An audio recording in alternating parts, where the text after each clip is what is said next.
माँ शैलपुत्री की व्रत कथा। नवरात्रि में दुर्गा पूजा के अवसर पर दुर्गा देवी के 9 रूपों की पूजा उपासना बहुत ही विधि विधान से की जाती है। इन रूपों के पीछे तात्विक अवधारणाओं का परिज्ञान धार्मिक, सांस्कृतिक और सामाजिक विकास के लिए आवश्यक है। आइए जानते हैं माँ शैलपुत्री के बारे में। जानते हैं माता के कथा को। पौराणिक कथा के अनुसार माँ दुर्गा को सर्वप्रथम शैलपुत्री के रूप में पूजा जाता है। पर्वतराज हिमालय के वहाँ पुत्री के रूप में जन्म लेने के कारण उनका नामकरण हुआ शैलपुत्री। इनका वाहन वृषभ है, इसलिए यह देवी वृषारूढ़ा के नाम से भी जानी जाती है। इस देवी ने दाएं हाथ में त्रिशूल धारण कर रखा है और बाएं हाथ में कमल सुशोभित है। यही देवी प्रथम दुर्गा है। यही सती के नाम से और पार्वती के नाम से भी जानी जाती है। उनकी एक मार्मिक कहानी है। एक बार प्रजापति दक्ष ने बहुत बड़ा यज्ञ किया। इसमें उन्होंने सारे देवताओं को अपना अपना यज्ञ भाग प्राप्त करने के लिए निमंत्रित किया, किंतु शंकर जी को उन्होंने इस यज्ञ में निमंत्रित नहीं किया। सती ने जब सुना कि उनके पिता एक अत्यंत विशाल यज्ञ का अनुष्ठान कर रहे हैं, तब वहां जाने के लिए उनका मन विकल हो उठा।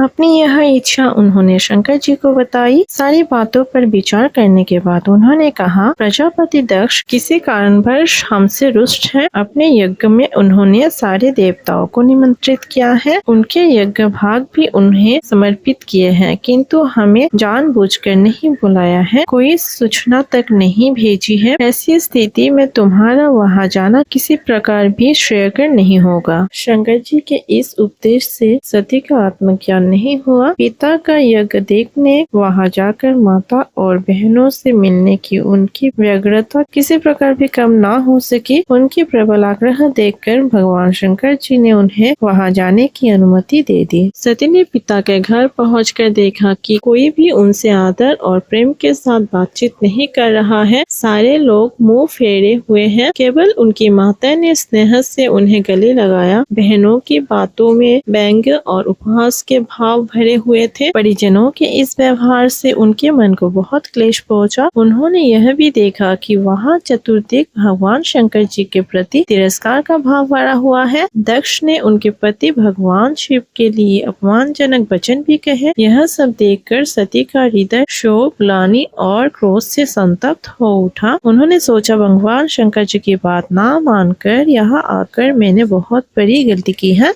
वह अपने पति भगवान शंकर के इस अपमान को सह न सके। यह अपमान सहन न कर पाने के कारण सती ने अपने उस रूप को उसी क्षण वही योगाग्नि द्वारा जलाकर भस्म कर दिया और अपने प्राण त्याग दिए। इस अनिष्ट से व्यथित होकर भगवान शंकर जी ने अपने केस से वीरभद्र को उत्पन्न कर दक्ष प्रजापति का यज्ञ विध्वंस करने हजारों गणों के साथ भेजा और उस यज्ञ को विध्वंस कर दिया। यही सती अगले जन्म में शैलराज हिमालय की पुत्री के रूप में जन्मी और शैलपुत्री कहलाई। शैलपुत्री माता को पार्वती माता के नाम से भी जाना जाता है। पार्वती जी की कठोर तपस्या के बाद उनका लोक कल्याण की भावना से विवाह फिर से भगवान शिव शंकर से हुआ। शैलपुत्री शिव की अर्धांगिनी बनी। इस दैवीय कथा का महत्व और शक्ति अनंत है। आशा करती हूँ ये वीडियो आप सभी को अच्छी लगी होगी। ऐसी वीडियोस देखने के लिए चैनल को शेयर और सब्सक्राइब जरूर कीजिएगा। फिर मिलते हैं किसी और एक वीडियो पे। तब तक के लिए जय माता दी।